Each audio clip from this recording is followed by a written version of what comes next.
20 дена по изборите составот на владата начелно договорен. ВМРО ДПМН вреди знам се поизвестно се идните коалициски партнери. Според информации на телевизија Алфа, во рацете на ВМРО ДПМН и коалицијата Твоја Македонија ќе бидат Министерството за внатрешни работи, финансии, транспорт и врски, образование, Министерството за култура, Министерството за надворешни работи, за земјоделство, шумарство и водостопанство, локална самоуправа, Министерството за одбрана, енергетика и политички систем. Албанскиот партнер во идната влада, коалицијата вреди, ги добива Министерството за животна средина и просторно планирање, Министерството за социјална политика, демографија и млади, Министерството за економија и труд заедно со секторот евроинтеграции, како уште едно министерство без ресор задолжено за добро владење и транспарентност. И преговорите со знам финишираат. Партијата на Димитриевски најверојатно ќе раководи со две министерства – за правда и новото Министерство за администрација.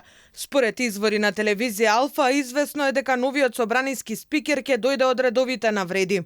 Партиските брифинзи се дека овие денови финишираат разговорите и во позитивен дух ќе биде потврдена новата реформска влада. Со ваква владина коалиција мандатарот Христијан Мицковски ќе располага со двотретинско мнозинство пратеници во собранието, колку што е потребно да се направи реорганизацијата што беше најавена во предизборната програма Платформа 1198. ВМРО ДПМН има намера да создаде две нови министерства за енергетика, рударство и минерални суровини и Министерство за спорт, каде што ќе влезат сите државни институции кои се занимаваат во овие ресори. Предвидена е и поделба на Министерството за труд и социјална политика, ресорот туризам од Министерство за економија оди во Министерство за култура.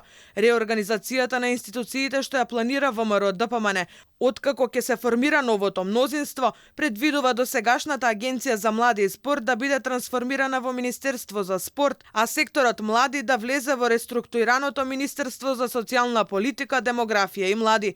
Ресорот труд пак од досегашното Министерство за труд и социјала влегува во Министерството за економија. Се планира и Министерство за информатичко општество и администрација да стане за дигитална трансформација. Така ќе имало поголема транспарентност и отчетност пред граѓаните, но и подобри услуги.